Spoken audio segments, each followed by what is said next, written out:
Assalamualaikum warahmatullahi wabarakatuh. Innal hamdalillah nahmaduhu subhanahu wa ta'ala wa nasta'inuhu wa nastaghfiruh wa na'udzu billahi min shururi anfusina wa min sayyiati a'malina man yahdihillahu fala mudilla lahu wa man yudlilhu fala hadiya lahu. Asyhadu an la ilaha illallah wahdahu la syarika lahu wa asyhadu anna sayyidana Muhammadan 'abduhu wa rasuluh. Rabbi shrah li sadri wa yassir li amri واحلل عقدة من لساني يفقه قولي وصدق لساني واهد قلبي بحق سيدنا محمد صلى الله عليه وسلم. سبحانك لا علم لنا إلا ما علمتنا إنك أنت العليم الحكيم. بسم الله الرحمن الرحيم. نوينا التعلم والتعليم والتذكر والتذكير والنفع والانتفاع والإفادة والاستفادة والحث على التمسك بكتاب الله وسنة رسوله والدعاء إلى الهدى والدلالة على الخير ابتغاء وجه الله ومرضاته وقربه وثوابه سبحانه وتعالى. صلى الله وسلم على سيدنا محمد وعلى آله وصحبه أجمعين والحمد لله رب العالمين. Amma ba'd. Alhamdulillah, syukur kehadirat Allah Subhanahu wa taala kerana dengan idenya dapat kita pada malam ini sekali lagi kita bertemu dan dapat kita sama-sama menyambung semula pengajian sirah kita menerusi kitab As-Sirah An-Nabawiyah fi Daw'il Qur'ani wa Sunnah, dan juga sedikit saya ambil rujukan daripada kitab Ar-Rahiq Al-Makhtum Syekh Safir Rahman Al-Mubarakfuri. Baik, terus masuk pada malam ini tajuk berkenaan dengan keturunan Rasulullah sallallahu alaihi wasallam. Kemudian kita akan masuk dalam satu tajuk kalau sempat dalam malam ini berkenaan dengan sebelum kelahiran Rasulullah SAW, maknanya kisah berkenaan dengan penemuan Zam-Zam. Sejarah Nabi ni, nasab keturunan Rasulullah SAW ni boleh terbahagi kepada tiga peringkat, di mana peringkat yang pertama ni adalah ittifaq pendapat para ulama berkenaan dengan hadis Nabi menyebut tentang Nabi, maknanya aku ni bin Abdullah bin Abdul Muttalib bin Hashim sampai ke Adnan. Dan para ulama mengatakan bahawa daripada hadis tersebut Nabi sampai Adnan je. Maknanya selepas daripada Adnan ada khilaf. Ada yang katakan berdasarkan pada sebuah hadis yang lain, maknanya Nabi ada sebut juga selepas daripada Adnan sampai ke Nabi Adam AS. Jadi peringkat yang pertama ittifaq ahli sejarah berkenaan dengan kesahihan nasab keturunan Rasulullah pada Muhammad sallallahu alaihi wasallam bin Abdullah bin Abdul Muttalib yang bergelar Al-Syaibah. Bukan bergelar, sebenarnya nama asal dia Al-Syaibah, datuk Nabi itu, bin Hashim, ataupun nama asalnya ialah Amru. Dia bukan bergelar, salah. Kalau nak terjemah ke sini, kalau saya refer kepada pasal dua buku saya bawa ni, Rahiq Makhtum ni dalam bahasa Arab dan juga terjemahan. Terjemahan ni saya nak mana yang tidak berapa tepat tu saya akan perbetulkanlah. Maknanya kalau bin Hashim, maknanya nama asal Amru bin Abdul Manaf, nama asal dia Al-Mughirah bin Qusay. Kemudian Qusay bin Kilab bin Murrah bin Ka'ab bin Lu'ay bin Ghalib bin Fihr.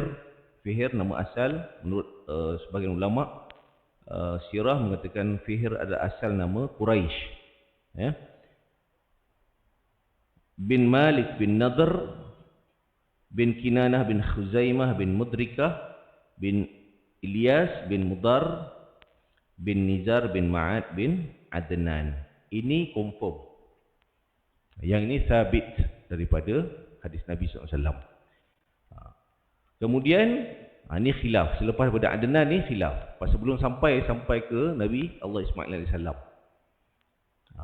Daripada Adnan bin Ud bin Humaisa. Saya nak refer balik pada kitab Arab lah. Kadang dia punya tulisan Rumi dia tu tak berapa, takut salah dia punya sebutan dia.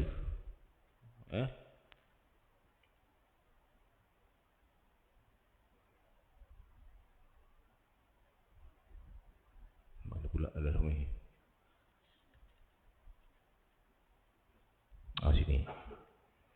Ud Ud bin Humaysa' bin Sulaiman bin Aus bin Buz ibn Timwal bin Abi bin Awam bin Nashid bin Haza bin Baldas bin Yadlaf bin Tabikh bin Jahim bin Nahish bin Makhi bin Aid bin Abqar bin Ubaid bin Ad-Da'a bin Hamdan bin Sanbar bin Yutharbi bin Yahzan bin Yalhan bin Ar'awai bin Aid bin Dishan bin Aisar bin Afnad bin Abham bin Maqsar bin Ayham bin Maqsar bin Nahith bin Zarih bin Sumay bin Mazi bin Audah bin Aram bin Qaidar bin Ismail bin Ibrahim alaihi wassalam. Yang ini, peringkat yang ini daripada Adnan sampai ke Nabi Ibrahim alaihissalam, dia khilaf. Ini pun macam-macam. Nama pada Qaidar, anak Nabi Ismail tu pun ada macam-macam nama dia. Ada Qaidar, ada Qaidar. Baik. Peringkat yang ketiga, di mana Nabi Ibrahim alaihissalam ke atas, iaitu bin Tarah. Ada yang kata Azar. Dalam kitab Injil dan kitab Samawi, mereka meletakkan nama bapa Nabi Ibrahim ni Azar, Tarah. Dalam Al-Quran Azar. Ada dua pendapat. Ada yang kata Tarah tu adalah nama betul, Azar tu sebagai laqab ataupun gelaran. Baik, bin Nahur bin Saru' atau Saruh bin Ra'u bin Falikh bin Abir bin Shalikh bin Arfakhshad bin Sam bin Nuh alaihi salam bin Lamik bin Mutashawwalikh bin Akhnukh. Yang dikatakan Akhnukh ni adalah Nabi Idris alaihi salam bin Yarid bin Mahlanil bin Qainan bin Anushah bin Syith Nabi Syith bin Adam alaihi wassalam. Ni peringkat yang ketiga. Maksudnya daripada keturunan ini, maksudnya Nabi dikatakan nasab dia sampai kepada keturunan para Nabi juga. Daripada Nabi Ibrahim sampai ke Nabi Nuh AS, sehinggalah Nabi Idris, Nabi Syith sampai Adam AS. Baik. Keluarga Rasulullah SAW dikenali sebagai keluarga Hashimiyah.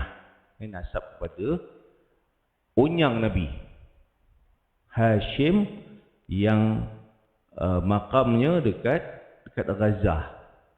Sejarah bagaimana Hashim adalah seorang yang terkenal dengan jawatannya atau kerjanya pemberian makanan dan minuman. Hashim. Hashim ni gelaran kepada Amru. Maknanya nama betul dia Amru. Jadi Hashim ni kenapa digelar sebagai Hashim? Hashim tu maknanya si pemecah roti. Maknanya kerja dia nak bagi makan pada jemaah haji ni, dia akan memecahkan roti-roti kering. Roti yang kering dia akan pecah-pecahkan. Dia akan masuk dalam sup kambing. Dia dah cerita sup kambing ni sekarang, ada yang pergi ni sekarang. Sup kambing ni dimasukkan roti kering, lalu dikacau-kacau. Itu dia punya makanan zaman dulu ni. Makanan ni akan diberikan percuma kepada jemaah haji. Itu dipanggil as-sarib. Makanan ni juga disebut dalam hadis dan juga merupakan makanan kegemaran Rasulullah SAW. Sarib. Jadi Hashim itu maknanya adalah maksud si pemecah roti kering tu. Unyang Nabi. Jadi daripada nama Hashim itu menjadi nasab kepada Hashim bin Abdul Manaf. Hashim, Bani Hashim. Yang Jordan sekarang ni Bani Hashim lah. Yang King Abdullah sekarang ni adalah keturunan daripada Bani Hashim. Maksudnya Quraisy dia tu. Oleh itu ada baiknya kita memperkatakan secara ringkas mengenai Hashim. Kita nak kenalkan onyang Nabi ni. Ya. Hashim seperti yang telah kita. Hashim adalah seperti mana yang kita sebut sebagai orang yang bertanggungjawab memberi minuman dan makan kepada jemaah haji. Tugas ini diwarisi dari Bani Abdul Manaf. Abdul Manaf anak kepada Qusay. Ini yang kelima ni. Yang Nabi Qusay tu dia ada 3 orang anak, ada kata 4 anak. Abdul Manaf, Abdul Dar, Abdul Uzza. Kalau tak salah, Abdul Uzza. Daripada Abdul Manaf ditugaskan untuk memberi makanan dan minuman. Abdul Manaf ni. Ada 5 jawatan penting di Mekah waktu itu. Maknanya makanan dipanggil ar-rifadah, siqayah minuman. Ini tugas Abdul Manaf. Jadi yang Nabi Abdul Manaf ni sampailah ke Abdul Muttalib, sampai ke Abu Talib, pak saudara Nabi. Itu kerja dia. Manakala 3 tugas lagi, iaitu al-hijabah, kerja-kerja penyelenggaraan inilah hal ehwal Kaabah ni, cuci Kaabah, tukar kiswah Kaabah, tukar kunci Kaabah. Ini keturunan Abdul Dar. Daripada Abdul Dar. Abdul Manaf dengan Abdul Dar ni adik-beradik. Abdul Dar dia ditugaskan selain daripada itu, selain daripada hijabah, al-liwa, maknanya wujudkan pasukan tentera. Kalau nak berperang dah ada dah, standby. Ada juga keselamatan lah. Ada juga polis. Tapi lebih kepada peperangan. Kemudian yang ketiga, iaitu dipanggil Darun Nadwah. Dialah yang menyelenggarakan hal ehwal parlimen Quraisy. Maknanya zaman Qusay lah yang mewujudkan parlimen. Mereka akan bersidang di situ, membincangkan hal ehwal tentang peperangan, masyarakat dan sebagainya. Di situ Darun Nadwah. 3 ni. Jadi keturunan ni yang satu-satunya sampai sekarang yang diwarisi iaitu al-hijabah, iaitu menjaga Kaabah ni. Keturunan yang menjaga Kaabah ni daripada keturunan Abdul Dar tu tadi. Maksudnya bukan daripada Abdul Manaf. Abdul Manaf yang Nabi direct. Abdul Dar adik-beradik kepada Abdul Manaf. Jadi keturunan yang sekarang ni adalah daripada keturunan Abdul Dar. Daripada Bani Syaibah dipanggil. Uthman bin Talhah tu daripada Abdul Dar lah tu. Okey. Kemudian dia kata tugas ini diwarisi dari Abdul Manaf setelah Abdul Manaf, Banu Abdul Manaf dan Banu Abdul Dar bersetuju membahagikan jawatan ini sama mereka. Ini saya ceritakan tadi. Hashim, onyang Nabi ni adalah tokoh yang kaya dan berpangkat. Beliaulah orang pertama yang memberi makanan bubur roti. Itu tadi itulah. Bubur roti, tarid. Kepada jamaah haji di Makkah. Asal nama beliau Amru. Ini tadi. Kemudian dinamakan Hashim, yang ini bererti memecah. Si pemecah. Hashim itu daripada isim fa'il lah. Si pemecah roti. Kerana beliau memecah-mecahkan roti untuk dibuat bubur. Beliaulah tokoh yang merancang 2 perjalanan Quraisy di musim sejuk dan panas. Maknanya zaman Bani Hashim sebenarnya sudah pun diarahkan oleh Abdul Manaf. Abdul Manaf yang start buat perjalanan musim panas. Pergi ke mana? Maknanya Mekah musim panas mereka akan ke utara. Mekah musim sejuk, sebahagian daripada adik-beradik Hashim ni akan pergi ke sebelah selatan. Antaranya adik-beradik Hashim iaitu Al-Muttalib. Bukan Abdul Muttalib, Al-Muttalib. Maknanya pak saudara kepada atuk Nabi Abdul Muttalib ni ada pak saudara nama Al-Muttalib. Beliau meninggal di sebelah Yaman. Maksudnya ada kubur dia dekat Yaman. Musim sejuk di Mekah, dia akan ke selatan. Hashim pula ditugaskan masuk je musim panas, dia berniaga sebelah utara. Itu sebab dia sampai ke Palestin, sampai ke Gaza. Dia meninggal di Gaza. Seorang penyair telah mengabadikan keturunan Hashim dan perancangan dalam madahnya. Ini cerita kenaan dengan syair jahiliah, syair yang dipanggil madah lah kat sini, madah. Syair tu dia berkaitan dengan Bani Hashim ataupun onyang Nabi. Amrul ladzi hashama as-sarid liqaumih, dia kata. Qaum bi Makkah musannitina ijaf sanat ilaihi rihlatan kilahuma safarul syita'i wa rihlatul asyaf, dia kata. Lain bunyi kat sini ni. Ke dalam masakan roti engkau pecah-pecahkan ketika kesusahan melanda bangsa Makkah, dua perjalanan kau rancangkan di musim panas dan sejuk siap diaturkan. Lebih kurang begitulah bunyi dia. Di dalam cerita perihalnya, beliau keluar untuk berniaga ke negeri Syam. Setibanya beliau di Madinah, terus berkahwin dengan Salma, bukan Salmi, kat sini dia salah. Salma binti Amru Al-Khazrajiyah. Maknanya onyang Nabi ni, yang bernama Hashim ni, di saat beliau ditugaskan untuk berniaga ke Syam, beliau singgah di Madinah. Sampai di Madinah, beliau terpikat dengan seorang wanita, anak pembesar. Salma binti Amru diceritakan bahawa ramai pinangan lelaki ditolak Salma ni. Bila Hashim masuk, dia terima. Akhirnya dia berkahwin. Kemudian beliau meninggalkan Salma ni seketika kerana beliau nak meneruskan perjalanan perniagaannya ke Syam, ke Gaza. Dalam pada itu, Salma ni mengandung.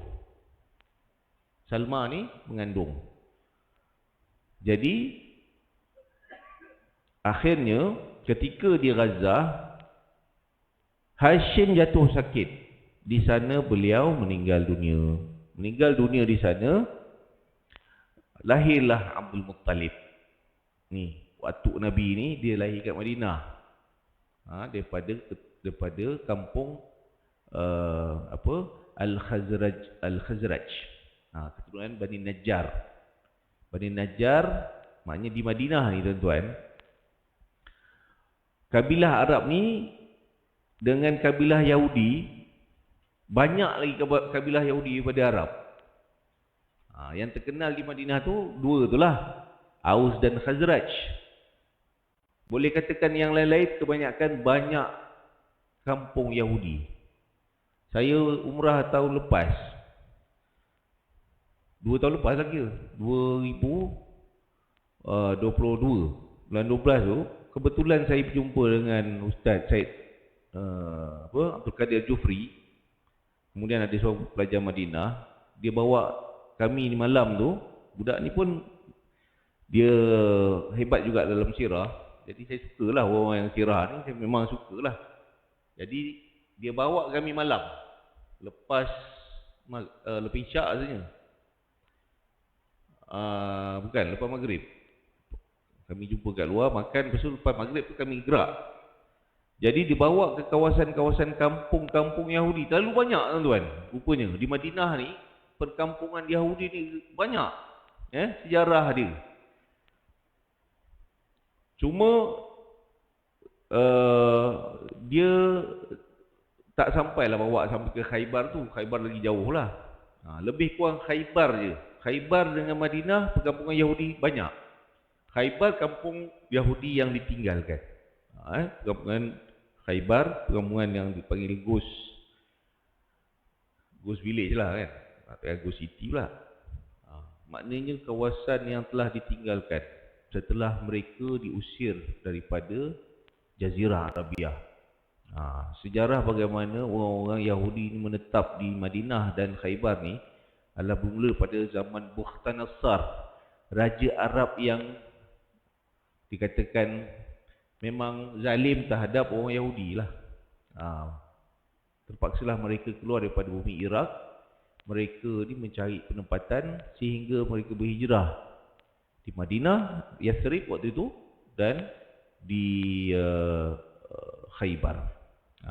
Sejarah dia. Baik. Kemudian dia kata setibanya beliau di Madinah terus berkahwin dengan Salma binti Amru. Dia adalah salah seorang anak lelaki Adi bin An-Najjar, Bani Najjar. Di Madinah beliau tinggal beberapa ketika bersama isterinya. Kemudian barulah beliau bergerak ke negeri Syam. Beliau tinggalkan isteri yang baru kahwininya di Madinah. Perkahwinan itu membawa Salma mengandung anak sulungnya Abdul Muttalib. Semasa Hashim di Gaza, bumi Palestin, beliau meninggal dunia di sana. Setelah itu isterinya Salma melahirkan Abdul Muttalib. Abdul Muttalib ni dia kata asal nama dia Syaibah, bukannya Abdul Muttalib. Nama atuk Nabi ni nama dia Syaibah. Syaibah. Maksudnya apa Syaibah? Kerana dia kata terdapat tumpukan uban di kepalanya. Lahir-lahir ada uban. Jadi perkataan Syaibah tu adalah gelaran dia ni ada uban. Atuk Nabi ni. Waktu dia lahir ada sedikit tumpuk putih. Jadi panggilan Syaibah.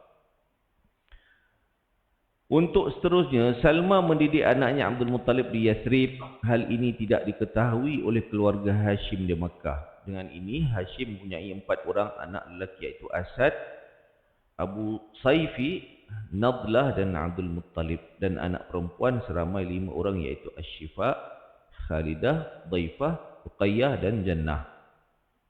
Kemudian Abdul Muttalib seperti termaklum di mana urusan memberi minuman makanan jemaah haji yang dahulu disandang oleh Hashim. Kini telah berpindah ke tangan saudaranya Al-Muttalib bin Abdul Manaf. Pak saudara kepada Abdul Muttalib, adik-beradik Hashim tadi. Jadi tugas tu diserahkan kepada Al-Muttalib. Beliau adalah seorang yang mulia, dipatuhi dan punya kelebihan-kelebihan ke atas kaum sebangsanya. Quraisy menamakan beliau Al-Fayyad, yang bererti limpahan kerana limpahan pemberiannya, setelah mana Al-Muttalib mendengar khabar mengenai Abdul Muttalib yang menjadi orang suruhan atau baik sedikit dari kedudukan itu. Beliau datang melihat sendiri ke sana. Sebaik saja beliau melihatnya, Al-Muttalib pun berlinangan air mata mengenangkan perihal Abdul Muttalib dan dipeluknya beliau. Seterusnya dinaikkan ke atas kenderaan, namun beliau menolak kecuali setelah mendapat kebenaran dari ibunya terlebih dahulu. Dengan itu Al-Muttalib pun bertanya kepada ibu Abdul Muttalib untuk membenarkan beliau bersamanya ke Mekah. Tetapi si ibu tetap menolak. Lantas Al-Muttalib berkata, sebenarnya dia kata pemergian Abdul Muttalib ke Mekah tidak lebih dari menyertai bersama ke dalam kekuasaan ayahnya, dan di sisi Allah Subhanahu Wa Taala pula berkenan hingga sampai ke Mekah bersama menunggangi untanya. Baik. Pada asalnya Salma ni tak membenarkan untuk diambil anak tu balik ke Mekah. Pasal Abdul Al-Muttalib, pak saudara atuk Nabi ni, adik-beradik Hashim tadi, dia kata tugas tu yang layak untuk disandang ialah keturunan daripada Hashim. Tugas As-Siqayah dan Ar-Rifadah ni, tugas pemberian makanan dan minuman ni, yang layak untuk sambung kerja tu adalah keturunan daripada Hashim, iaitu Abdul Muttalib. Jadi Salma ni tak membenarkan, dia tak bagi asalnya. Bila dia dah faham maknanya jawatan itu, maknanya dia melepaskan. Ini nak cerita macam mana nama Syaibah tu jadi nama Abdul Muttalib. Nama Syaibah yang kata ada uban tu tadi, apabila mereka sampai ke Mekah, dia kata sini, di Mekah, dia kata orang ramai melaung, dia kata. Ini dia Abdul Muttalib, maksudnya hamba. Abd Al-Muttalib. Abdul Al-Muttalib maknanya hamba kepada Al-Muttalib, pak saudara dia. Mereka ingatkan hamba. yang bererti hamba sahaya Al-Muttalib. Maka dijawab oleh Al-Muttalib dengan katanya, celaka kamu, dia kata. Dia marah. Jangan kau panggil anak saudara aku ni hamba, dia kata. Beliau ialah anak saudaraku Hashim. Anak saudaraku, maknanya Hashim tu dia punya adik-beradik lah. Anak dia Syaibah, Abdul Muttalib tu. Abdul Muttalib pun tinggal dan membesar bersama Al-Muttalib. Ceritakan bahawa lama-kelamaan gelaran tu dah jadi tersebar. Dalam bahasa sekarang viral lah. Dah viral. Di Mekah, semua orang dah menggelarkan Syaibah tu Abdul Muttalib. Pada suatu ketika Al-Muttalib meninggal dunia semasa berada di Rutman. Nama satu tempat di daerah negeri Yaman. Dengan itu tugas yang disandang oleh Abdul Muttalib. Beliau melakukan sesuatu kepada kaumnya seperti mana bapa dan datuknya lakukan dahulu. Tugas-tugas pemberian minuman ni. Sekarang tugas tu dah tak ada dah. Tugas tu keturunan tu dah tak ada. Itu yang kata tadi, satu-satunya tugas yang sampai sekarang diwarisi ialah daripada keturunan Abdul Dar, iaitu penyelenggaraan Kaabah ni. Kan ditukar kunci dulu perak, tukar emas, kan kunci Kaabah tu. Kain Kaabah daripada dulu dibawa daripada ditempah daripada Mesir, kain tu. Sebelum-sebelum tu daripada Yaman. Zaman-zaman Nabi dulu kain Kaabah ni daripada Yaman. Kemudian era sebelumnya Saudi buat kilang kiswah sendiri, kain tu dibawa daripada Mesir. Sehinggalah isti'mar Daulah Al-Mamlakah Al-Arabiyyah Saudiyah ni, Saudi ni, mereka buat kilang kiswah. Sekarang ni pakai kilang kain kiswah yang dibuat di Saudi lah, di Mekah. Jadi keturunan ni lah yang sampai sekarang kekal daripada Abdul Dar tu tadi. Cuma pernah saya ceritakan tuan-tuan, nak masuk Kaabah sekarang ni dia tak macam dulu. Maknanya nak masuk Kaabah ni dia mesti through royal juga, mesti dengan raja. Atas persetujuan raja, dengan dia ada tiga orang. Raja, Chief Royal Protocol tu, Chief Royal Protocol ni dia main peranan.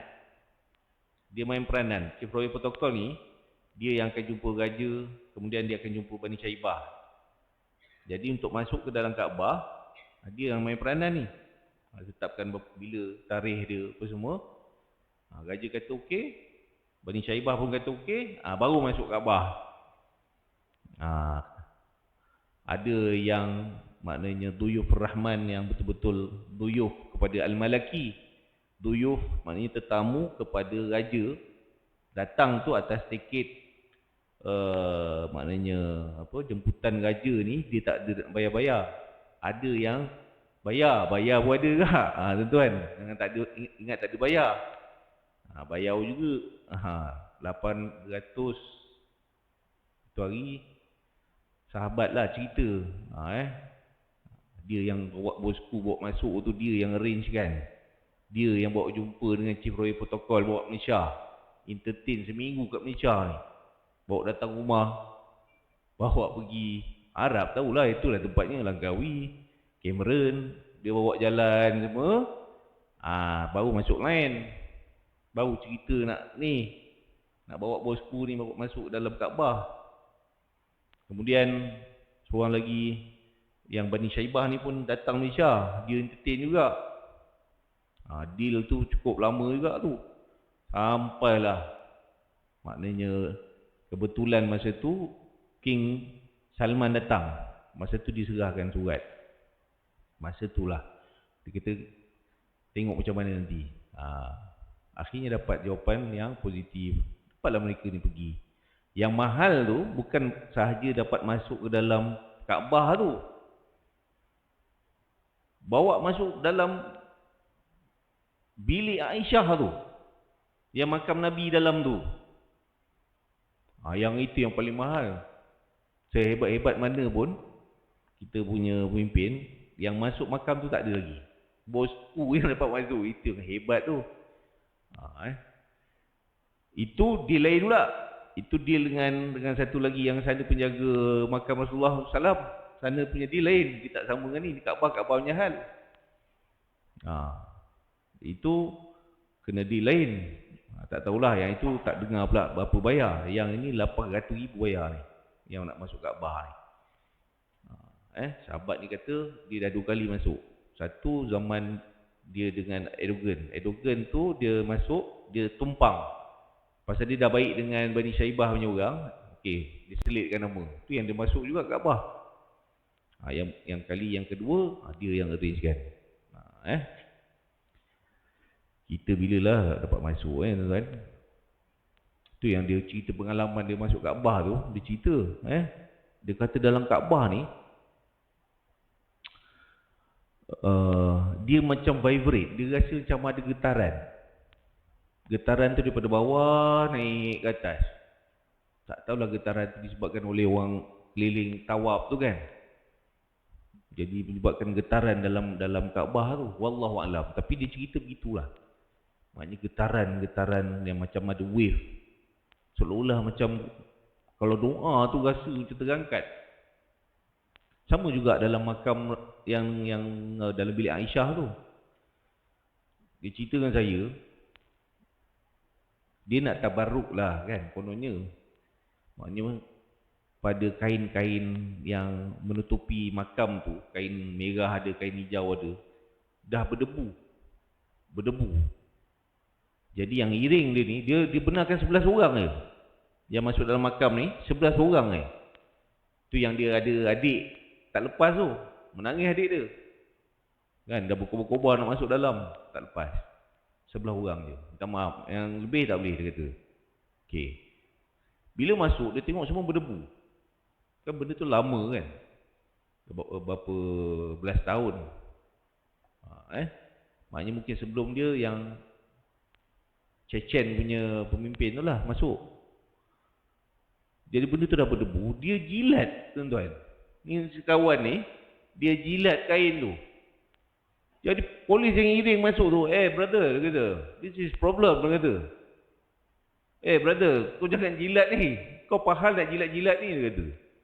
Pasal lepas dia jilat tu, dia ambil debu-debu tu, dia sapu-sapu kat badan dia.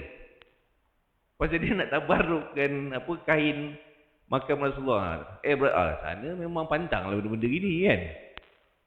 Kau nak masuk-masuk je lah. Ini sampai kau jilat pula debu tu kan. Lepas tu sapu-sapu pula dekat badan dia. Okey. Nak ceritanya, dia kata pengalaman dia masuk dalam tu, yelah malaikat kan. Malaikat jaga. Dia kata, dia masuk je dalam tu, setenang-tenangnya dia cakap. Hati ni rasa tenang sangat. Maknanya suasana adanya malaikat, macam kita lah majlis ilmu ni, ada malaikat, kita rasa tenang. Tu yang sampai tertidur. Kan? Tenang. Elok tu.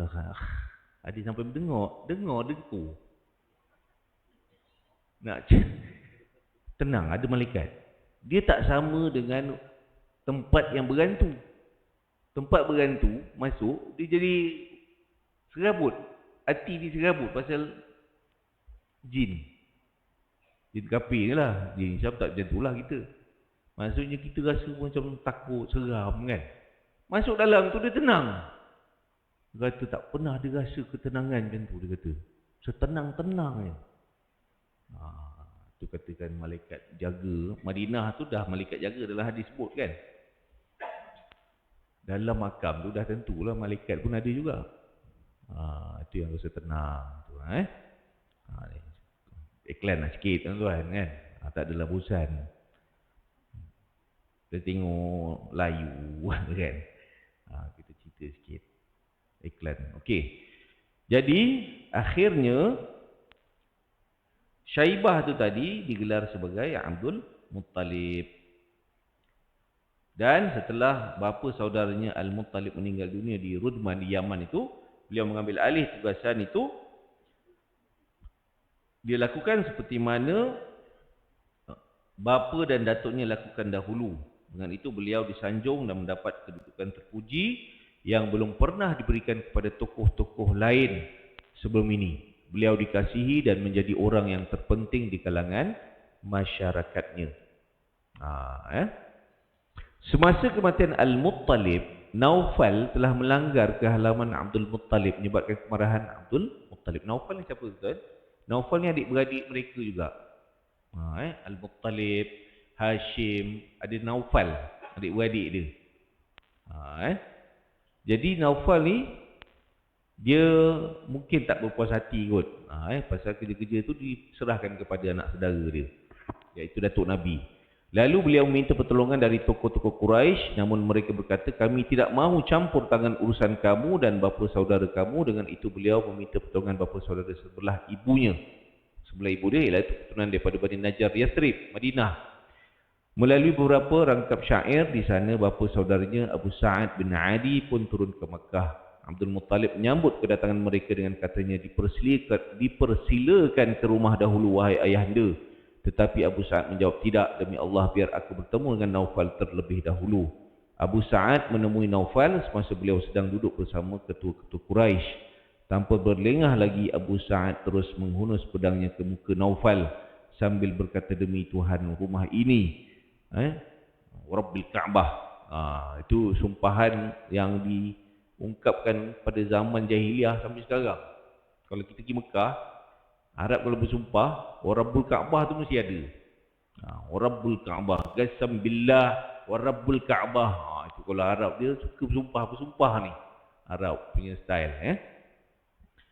Demi Tuhan rumah ini, maksudnya Ka'bah lah, Rabbul Ka'bah. Dia kata apa? Sekiranya engkau tidak kembalikan laman Abdul Muttalib yang engkau rampas itu, ini dia pedang untuk engkau. Maka kata Naufal, ya, aku serahkan kembali haknya itu, di mana kalian ketua-ketua Quraisy menjadi saksi kepada apa yang telah aku lakukan tadi. Kemudian barulah beliau berpatah balik ke rumah Abdul Muttalib. Selama 3 hari beliau tinggal di rumahnya. Setelah selesai melakukan umrah, beliau terus pulang ke Madinah. Namun setelah semuanya berlaku, pihak Naufal membuat pakatan dengan Bani Abdul Syams bin Abdul Manaf untuk menentang Bani Hashim. Tetapi Khuza'ah mendapati mereka berkewajipan membantu Bani Najjar demi kepentingan Abdul Muttalib dengan berkata, kami yang melahirkannya sebagaimana kamu juga. Untuk itu kami telah berkewajipan untuk membantunya kerana ibu Abdul Muttalib adalah dari keturunan Khuza'ah. Tanpa berlengah lagi, mereka memasuki Darun Nadwah dan membuat pakatan setia dengan Bani Hashim untuk menentang Bani Syams dan Naufal. Perjanjian inilah yang membawa kepada pembukaan kota Makkah seperti yang diperkatakan. Ini cerita dia, cerita berkenaan dengan munaza'ah, perselisihan lah. Maknanya berlaku perselisihan di mana sewaktu Abdul Muttalib dah menjawat jawatan sebagai siqayah tu, ada yang tak berpuas hati lah. Jadi pak saudara dia juga, bukan orang lain. Jadi Naufal tu tadi pak saudara dia, adik-beradik pada Hashim tu tadi, dan adik-beradik pada Al-Muttalib. Jadi Naufal ni dia cuba nak mengganggu-gugat jawat kerja-kerja yang dilakukan oleh Abdul Muttalib. Jadi sebelah ibu Abdul Muttalib datang pak saudara dia, maknanya mempertahankan anak saudara dia ni. Kalau kau nak buat hal, cubalah dihunus dengan pedang kat muka Naufal. Cuba try. Arab dia macam tu. Gentle. Tu yang saya suka Arab ni. Itu antara orang kata satu tasarrufat Arab kata. Perangai yang menjadi bukanlah ikutan, maknanya kegentleman mereka ni yang kita suka. Kalau dia tak puas hati, dia gaduh, itu jam enggak. Cuma tak bagusnya, kalau dari belah kita ni tengok, cepat naik anginnya Arab ni. Tapi dia mula, lepas dah bergaduh, dia dah tak ada dah. Dia baik balik, dia settle. Lepas tu, bila kita tanya balik, ingat tak benda yang konflik kau dengan ni? Tak, aku dah tak ingat dah. Dah cukup tu, aku dengan dia dah baik dah. Itu Arab. Melayu pula dalam baik-baik ni, dia tak boleh macam tu. Dia bergaduh-gaduh. Lepas tu dia simpan. Simpan tak puas hati. Tak puas hati sampai mati tak puas hati. Tak settle-settle. Tak berjumpa, tak apa. Arab dia tak macam tu. Tu yang saya pernah ceritakan macam mana pengalaman. kat sana, kalau tengoklah, kalau duduk kat sana, saya 7 tahun kat Jordan, pening, hari-hari tengok Arab bergaduh. Sikit-sikit kan bergaduh, bangun tidur kan dengar orang sebelah bergaduh. Depan rumah kan bergaduh, ada pakcik tu dengan ada jiran, sampai dah angkat cangkul lah. Lepas tu dengan dengar cerita daripada kawan-kawan yang duduk jauh-jauh ni, kejiranan punya cerita, tembak lah, tak puas hati, adik perempuan kahwin dengan lelaki Arab yang Nasrani, Masihi lah, orang Kristian lah, kan. Ni isu sekarang ni hangat pasal tu kan. Sana panggil Masihi, maknanya orang Nasrani, orang Kristian. Arab juga. Abang ni yang daripada Amerika duduk US, dengar adik perempuan dia kahwin, agaknya daripada dulu lagi dia tak puas hati dengan lelaki ni. Dia balik sampai tembak. Kejadian tembakan tu betul-betul sebelah rumah kawan ni. Pang dengar sebelah. Tengok, uish, ramai orang datang, polis semua. Tak boleh nak selesai. Pasal dia main kabilah. Kat sana itu kelemahan dia pula, dia main kabilah. Tengok, kabilah pula ranking-ranking ni pula. Kabilah yang paling kuat Bani Sakhar tu. Di Jordan, Bani Sakhar ni antara kabilah yang nombor 1. Di Saudi ada. Sebahagian Saudi ada Bani Sakhar. Dia punya kaum kerabat dia lah. Dekat Iraq, dekat Jordan, dekat Saudi. Ini jangan usik. Kabilah ni jangan main-main. Itu yang pernah berlaku di selatan Jordan, di Mu'tah, di Karak sana. Muzaharat, demonstrasi. Disebabkan kenaikan ni, roti. Naik berapa sen je. Roti naik rasa 2-3 sen je. Dia punya mengamuk sampai, bayangkan, roti naik 2-3 sen. Kita naik beras bertenang. Kan? Dia sampai turun King Hussein turun daripada ni, pergi ke kampung-kampung jumpa badu-badui ni. Siapa yang buat tu? Bani Sakhar. Jangan usik. Bila King Hussein dah meninggal, naik King Abdullah, cuba nak menghapuskan Qanun Sya'bi, undang-undang Ashirah, undang-undang dipanggil kabilah. Dia ada undang-undang kabilah, dia ada undang-undang sivil. Jadi undang-undang kabilah ni katanya mirip kepada Islam, tapi tak juga, dia tak 100%. Pasal banyak kes-kes yang mereka dibawa ke Qanun Sya'bi, semua kes yang tak sepatutnya lah. Maksudnya contohnya macam tadi tembak tu, suka-suka dia nak tembak kan. Ataupun dapati bahawa isterinya berzina dengan orang lain, dia tembak je bini dia. Macam tu je. Bila tengok daripada kabilah mana, Bani Sakhar, tak jadi lah. Baik, kita akan sambung nanti insya-Allah berkenaan dengan peristiwa penemuan Telaga Zamzam ini, penggalian Telaga Zamzam oleh Abdul Muttalib. Rentetan daripada peristiwa sebelumnya, iaitu serangan tentera bergajah. Maknanya Telaga Zamzam ini baru sahaja dijumpai semula.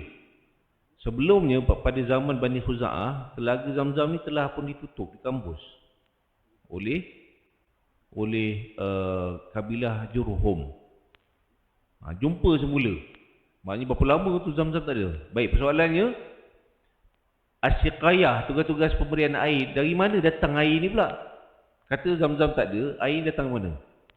Jadi Abdul Dar, Abdul Syams, Bani Hashim, pembesar-pembesar Quraisy ni, mereka ni ada telaga mereka masing-masing.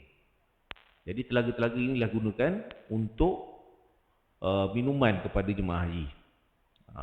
Zamzam tak ada lagi, sehinggalah Allah Subhanahu Wa Taala takdirkan.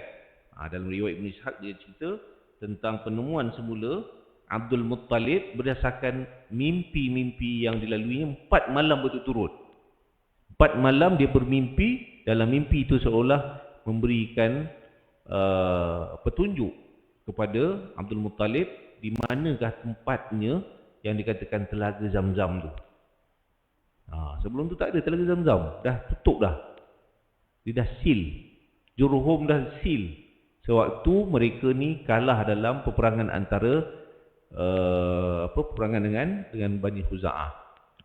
Kemudian mereka diusir keluar daripada bumi Mekah, maknanya balik semula ke kampung halaman mereka, Yaman. Jadi sebelum nak keluar tu, mereka tutup. Ada dua riwayat kat sini. Tutup. Macam-macam diletakkan dalam tu. Barang-barang yang berharga, kemudian ditutup dengan batu-batu, sehinggalah tidak kelihatan lagi. Sehinggalah penemuan semula Abdul Muttalib. InsyaAllah kita akan sambung pada kuliah yang akan datang. Aku qauli hadza wa sallallahu alaihi. Mudah-mudahan apa yang disampaikan mendapat manfaat dan ibrah daripada peristiwa dan juga kisah Nabi kita Muhammad sallallahu alaihi wasallam. Assalamualaikum warahmatullahi wabarakatuh.